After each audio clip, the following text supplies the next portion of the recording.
Welcome to my YouTube channel math by Sabar sir. हम कर रहे थे एक्सरसाइज 3.2। दो क्वेश्चन हमने कर लिए थे, क्वेश्चन नंबर 2 कर लिया था और क्वेश्चन नंबर 6 कर लिया था। आज हम करते हैं question number 1। Question number 1 question number 1 क्या कह रहा है? 10 student of class 10 took part in a mathematical quiz. 10 student हैं क्लास 10 के। कितने स्टूडेंट हैं? 10। Took part in a mathematical quiz, वो एक मैथमेटिकल क्विज में पार्टिसिपेट करते हैं। If the number of girl is 4 more than the number of boys. अब वहां पर नंबर ऑफ गर्ल्स हैं और नंबर ऑफ बॉयज हैं, ठीक है।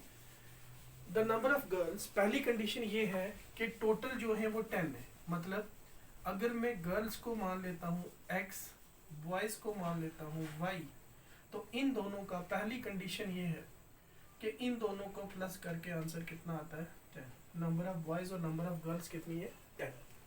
ये है मेरी फर्स्ट कंडीशन। ये तो मैं आपको ऐसे रफली समझा रहा हूँ। 10 student of class 10 took part in a mathematical quiz.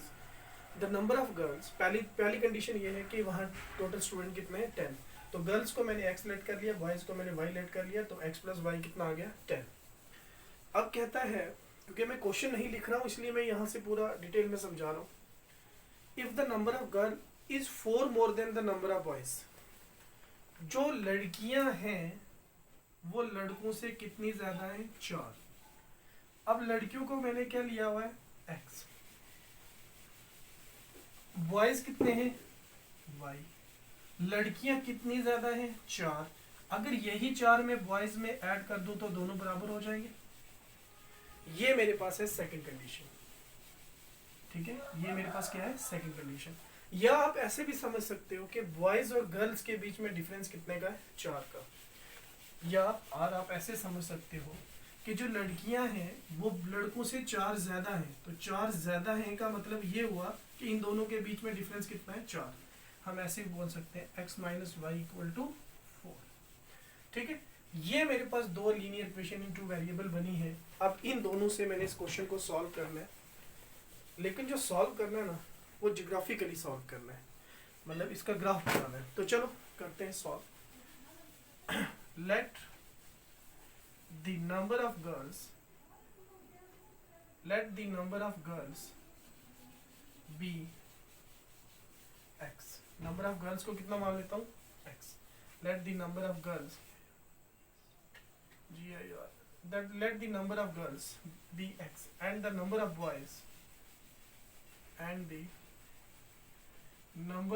boys equal to y। और boys को कितना मान लेता हूँ?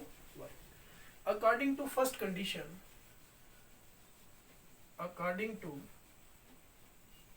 condition नंबर ऑफ बॉयज और नंबर ऑफ गर्ल्स कितनी है? मतलब x प्लस वाई कितना है? 10। इसको मान लो फर्स्ट, ठीक है। टोटल स्टूडेंट कितने हैं? 10। अकॉर्डिंग टू सेकंड कंडीशन जो गर्ल्स हैं वो कितनी ज्यादा हैं बॉयज से? 4। मतलब ये 4 ज्यादा हैं, तो ये 4 कम है। अगर मैं इसमें भी 4 ऐड कर दूं तो बात क्या हो जाएगी? बराबर, ठीक है। तो मतलब x is equals to y plus 4। अब यहाँ से x y को उठा के इधर ले आओ, -4 इक्वल टू 0 इक्वल टू 4। ये आ गया आपकी सेकंड कंडीशन। अब उसके बाद क्या करना है? हमने इस क्वेश्चन को ग्राफ से सॉल्व करना है। तो ग्राफ से सॉल्व करने के लिए हमें इसका ग्राफ बनाना पड़ेगा। अब हम इसका ग्राफ बनाते हैं। देखो कैसे बनाएंगे ग्राफ। अब आपको पता है कि linear equation in two variable जो है वो ग्राफ में एक लाइन को रिप्रेजेंट करता है। तो इसकी भी एक लाइन होगी और इसकी भी एक लाइन होगी। लेकिन अगर आपने 9th क्लास पास की होगी तो वहां पर आपको पता है कि हम इसके सोल्यूशन ढूंढते हैं, ठीक है। एक बॉक्स बनाते हैं, यहां लिखते हैं x, यहां लिखते हैं y। ये इक्वेशन फर्स्ट का ग्राफ है, ठीक है। और इक्वेशन सेकंड का ग्राफ हम बनाएंगे यहाँ पर। इक्वेशन सेकंड के सोल्यूशन हम यहाँ ढूंढेंगे। इक्वेशन सेकंड की यहाँ ढूंढेंगे, यहाँ लिखेंगे x, यहाँ लिखेंगे y। ठीक है, अब दो पॉइंट काफी होते हैं ग्राफ को रिप्रेजेंट करने के लिए, दो सॉल्यूशंस काफी होते हैं ग्राफ को रिप्रेजेंट करने के लिए। देखो भाई, अगर मैं इस इक्वेशन की बात करूं, अब अगर एक अपनी मर्जी से सोचना है, इन दोनों में एक अपनी मर्जी से सोचना है और एक यहां से लेना है। ठीक है, एक अपनी मर्जी से नंबर लेना है, y को अपनी मर्जी से पुट कर लो तो x को यहां से निकाल लो, या x को अपनी मर्जी से पुट कर लो, y को यहां से निकाल लो, आपकी मर्जी। मैं क्या करता हूँ, y को अपनी मर्जी से लेता हूँ। अगर मैं y को 2 लेता हूँ, मैं y को क्या करता हूँ 2 लेता हूँ, तो ये 2 जो है वो उधर जाके माइनस हो जाएगा, तो 10 में से 2 निकालोगे बाकी कितना बचेगा 8। ठीक है, अच्छा अगर मैं y को 7 लेता हूँ, अपनी मर्जी है, जो मर्जी लो, ये जरूरी नहीं है कि y से लेना है। y को अगर मैं 7 लेता हूँ तो ये यहाँ इधर जाके माइनस हो जाएगा, तो x कितना बच जाएगा 3 बच जाएगा। ठीक है, अब इसकी बात करते हैं, इसका हम यहाँ पुट कर सकते हैं, यहाँ पुट कर सकते हैं, जहाँ मर्जी करो, आपकी मर्जी है। अगर मैं y को 1 लेता हूँ, y को 1 लेता हूँ तो x कितना आएगा 4 + 1, x कितना आएगा 5। अगर मैं y को 2 लेता हूँ तो x कितना आएगा 2, 4 और 2 6। अब मैंने इन्हीं दोनों को क्या करना है, ग्राफ में प्लॉट करना है। तो इन दोनों का ग्राफ बनाने के लिए मुझे यहाँ इसको मिटाना पड़ेगा, क्योंकि मेरे पास इतनी स्पेस नहीं है। तो मैं यहाँ इसकी इक्वेशन लिख लेता हूँ। ये किस इक्वेशन के सोल्यूशन है, x + y = 10 के, और ये किसके हैं, x = y + 4 के, ये उसके सोल्यूशन है। ठीक है, अब हम क्या करते हैं, यहाँ पर ग्राफ बनाते हैं। ठीक है, देखो भाई ग्राफ कैसे बनाते हैं। अब हम क्या करेंगे, x एक्सिस को ड्रा करेंगे और y एक्सिस को ड्रा करेंगे। ठीक है, x एक्सिस ये आ गया और y एक्सिस ये आ गया। अब आपको पता है, अच्छे से पता है कि जो ओरिजिन होता है उसके कोऑर्डिनेट्स होते हैं 0 0। और हाँ, एक बात याद रखना, कोऑर्डिनेट ज्योमेट्री आपने 9th में पढ़ी होगी। जब भी हम प्लॉट करते हैं तो पहली एंट्री x की होती है और दूसरी एंट्री y की होती है। ठीक है, कोऑर्डिनेट पेयर, ऑर्डर्ड पेयर को जब भी हम प्लॉट करते हैं ग्राफ में, तो पहली एंट्री x की होती है और दूसरी एंट्री y की होती है। ये +1 2 3 4 5 6, x कितना चाहिए मुझे 8 तक, क्योंकि यहाँ से पता चल जाता है ना x कितना रखना है आपको, 7 8। और ये y कितना चाहिए आपको 7 तक, 1 2 3 4 5 6 7। माइनस का कोई भी नहीं है, पर फिर भी हम 1-2 पॉइंट ले लेते हैं।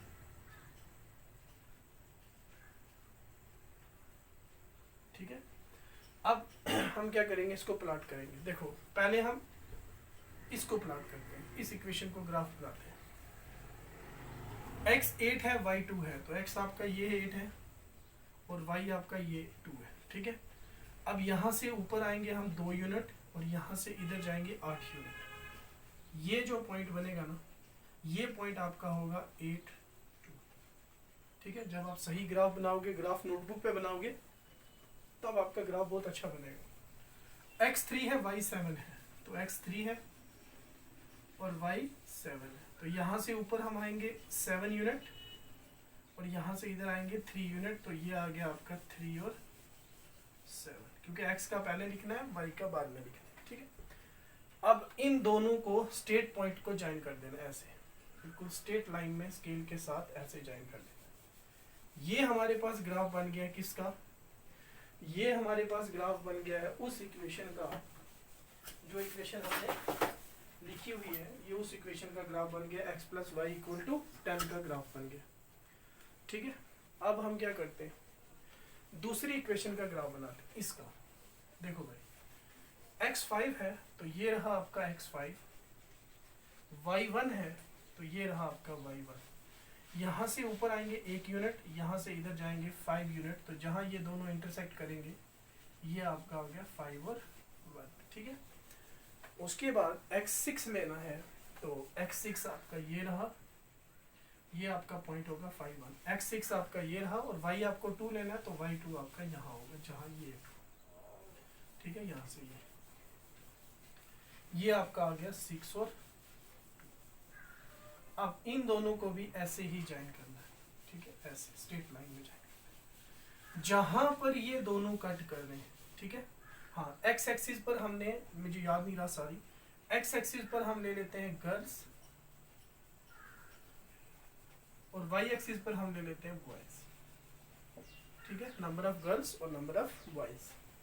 तो x एक्सिस पर हमने नंबर ऑफ गर्ल्स रखी हैं और y एक्सिस पर हमने नंबर ऑफ बॉयज रखे हैं, ताकि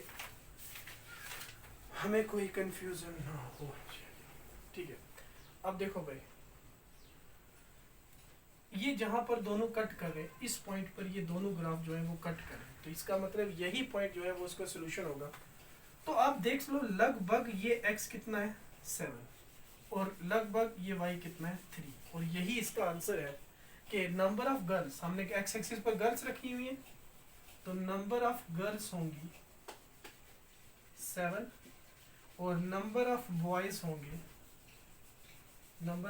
होंगे कितने 3। नंबर ऑफ बॉयज कितने होंगे 3 और दोनों का डिफरेंस कितना है 4। ये था आपका क्वेश्चन नंबर 1, ठीक है। अब आप एक बार आसानी से इसको घर में बैठ के आराम से ग्राफ बनाना, इसका ग्राफ कॉपी पकड़ के, तो 2-3 बार वीडियो को देखना और ग्राफ बनाना, आराम से आपका ग्राफ बन जाएगा। अब हम करते हैं क्वेश्चन नंबर 2, एक्सरसाइज 3.2 का ही करते हैं, लेकिन करते हैं क्वेश्चन नंबर 2। देखो भाई, क्वेश्चन नंबर 2 क्या है, उसका ग्राफ आप खुद बनाओगे, मैं सिर्फ आपको इक्वेशन बना के दूंगा, ग्राफ आप खुद बनाओगे, ठीक है। एक ग्राफ मैंने बनाना सिखा दिया आपको, दूसरा ग्राफ आप खुद बनाओगे। देखो भाई, सेकंड पार्ट क्या है इसका, मैं क्वेश्चन पढ़ता हूँ, पहले रफली सा पढ़ लेता हूँ। एक आदमी है, वो 5 पेंसिल लेता है 5 पेंसिल लेता है और 7 पेन लेता है, ठीक है। 5 पेंसिल और 7 पेन लेता है 50 रुपए के। दूसरा आदमी है, वो 7 पेंसिल लेता है और 7 पेंसिल और 5 पेन लेता है, 7 पेंसिल और 5 पेन लेता है, वो लेता है 46 रुपीज। अब मुझे बताना है find the cost of a pencil and a pen, मतलब एक पेन और एक पेंसिल की कीमत आपको बतानी। क्वेश्चन पढ़ देता हूँ। 5 pencil and 7 pen together cost 50 rupees. 5 pencil and 7 pen together cost 50 rupees. और अगला क्वेश्चन है 7 pencil and 5 pen cost together 46 rupees. Find the cost of 1 pencil and 1 pen. ठीक है, देखो भाई, हम लेट करते हैं सॉल्यूशन। ये क्वेश्चन नंबर, इसका सेकंड पार्ट है क्वेश्चन नंबर 1 का। Let the cost of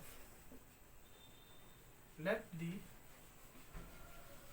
cost of a pencil let the cost of a pencil let the cost of a pencil be let the cost of a pencil be RSX and the cost of a pen, एक pen की कीमत कितनी मान लेते RSY।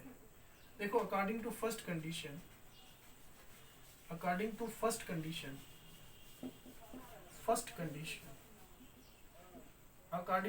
Condition वो 7 pencil ले रहा है और 5 पेंसिल ले रहा है और 7 पेन ले रहा है।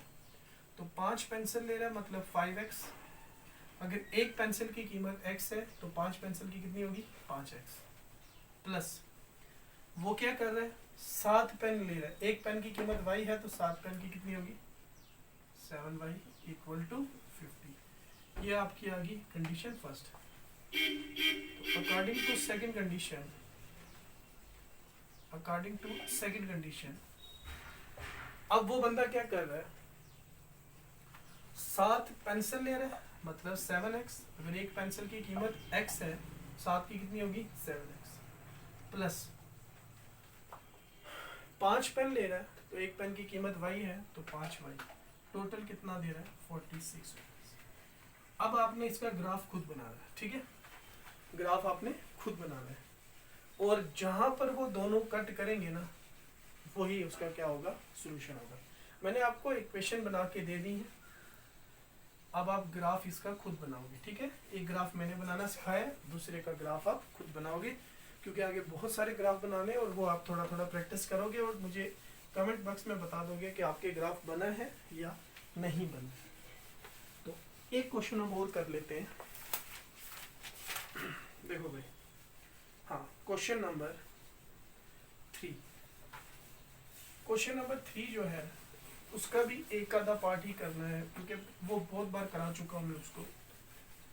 देखो भाई, क्वेश्चन नंबर 3 क्या है? क्वेश्चन नंबर 3 क्या है? देखो भाई, question number 3, on comparing the ratio of a by 2, a1 by a2, b1 by b2 and c1 by c2, find out whether the following pair of linear equation are consistent or inconsistent। अब वही बात आ गई ना, infinitely वो intersect कर रहे हैं, parallel हैं या कोइंसाइड है। तो इसने सीधा दो चीज़ें पूछी हैं कि कंसिस्टेंट है या इनकंसिस्टेंट है। तो देखो पहला पार्ट हम करते हैं, ठीक है। देखो हम पहला पार्ट करते हैं। पहला पार्ट क्या उसने दिया हुआ है, 3x + 2y = 5, और दूसरा पार्ट उसने क्या दिया हुआ है, 2x - 3y = 7। अब हम क्या करेंगे, इसका सोल्यूशन निकालेंगे। देखो सोल्यूशन क्या आएगा, 3x + 2y = 5 है, इसको उठा के इधर ले आओ, तो 3x + 2y - 5 = 0।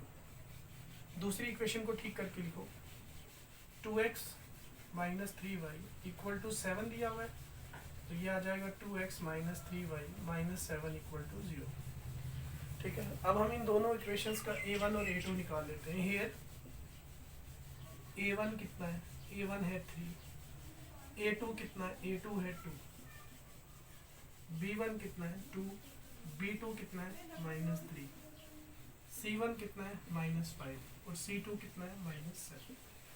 अब हम a1 और a2 निकालेंगे और फिर हम ये बताएंगे कि इसके सॉल्यूशन कंसिस्टेंट आ रहे हैं या इनकंसिस्टेंट आ रहे हैं, ठीक है।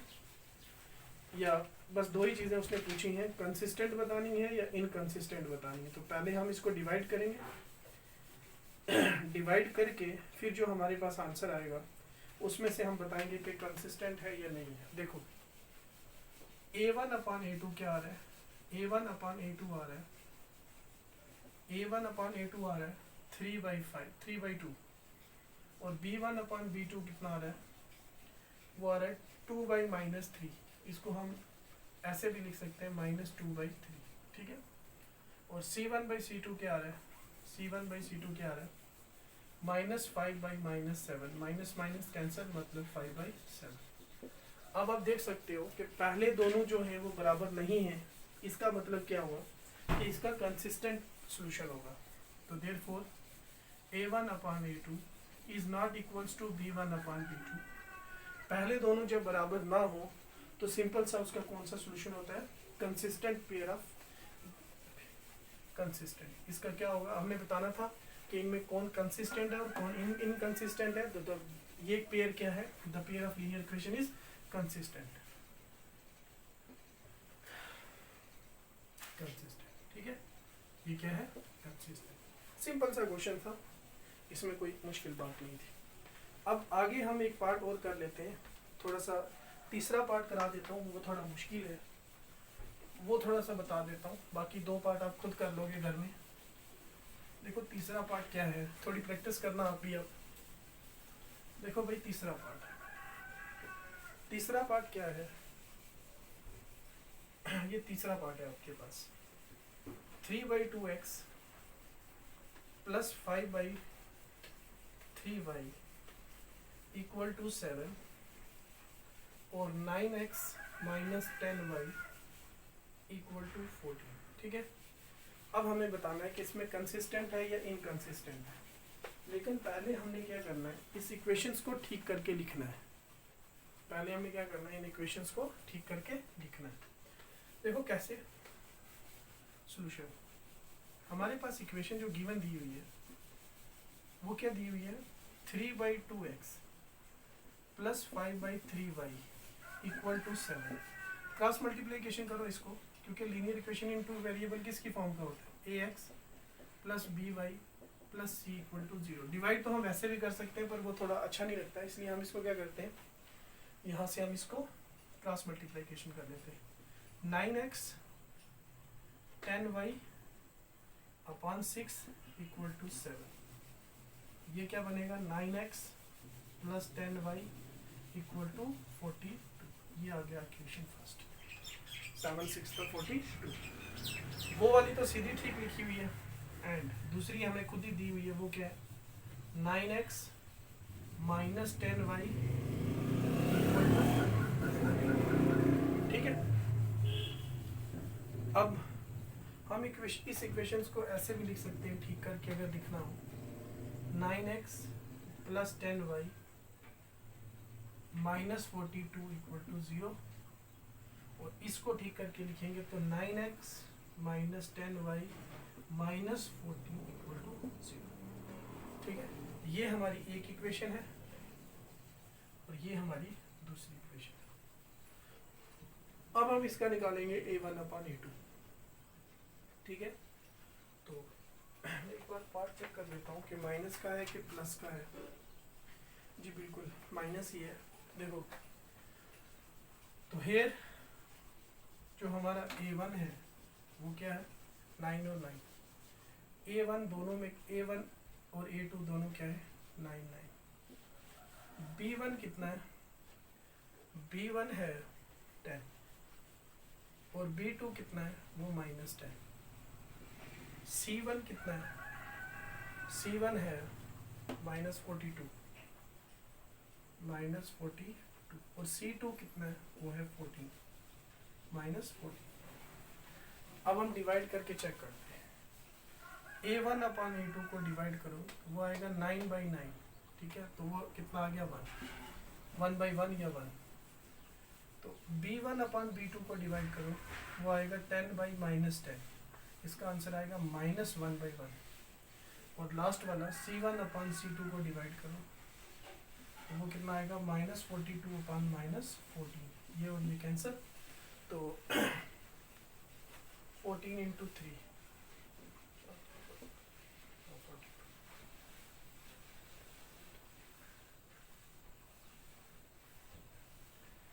तो ये कट जाएगा 3 से, तो ये आ गया 3 बाई 1। देखो भैया, ये है 1 बाई 1, ये है माइनस 1 बाई 1, ये है 3, तो कोई भी इक्वल नहीं आ रहा। तो इसका मतलब क्या हुआ, देयरफॉर पहले दोनों आपस में बराबर नहीं है। a1 upon a2 is not equal to b1 upon b। तीसरा भी नहीं है, पर तीसरा हमें देखना नहीं होता है, हमें सिर्फ देखना होता है पहले दोनों अगर बराबर हैं। पहले दोनों अगर बराबर नहीं है तो उसके सोल्यूशन क्या होते हैं, कंसिस्टेंट। तो इसका मतलब ये जो पेयर ऑफ लीनियर इक्वेशन दिया हुआ है हमें, इसका क्या होगा, कंसिस्टेंट पेयर, कंसिस्टेंट, ठीक है। The pair of linear equation is consistent, ठीक है। कंसिस्टेंट में लाइनें क्या करती हैं, किसी एक पॉइंट पर इंटरसेक्ट करती हैं। ये आ गया आपके क्वेश्चन नंबर 3। अब आपने क्या करना है, देखो भाई, क्वेश्चन नंबर 3 के जो बचे हुए कुछ पार्ट्स हैं, क्वेश्चन नंबर 3 के बचे हुए कौन से पार्ट हैं, सेकंड पार्ट, फोर्थ पार्ट और फिफ्थ पार्ट, ये आपने खुद करने हैं। ये बहुत ही आसान है, इसमें कुछ भी मुश्किल नहीं है। तो ये आप खुद घर में प्रैक्टिस करोगे। अगर नहीं निकलेंगे तो फिर आप मुझे बताओगे, ठीक है।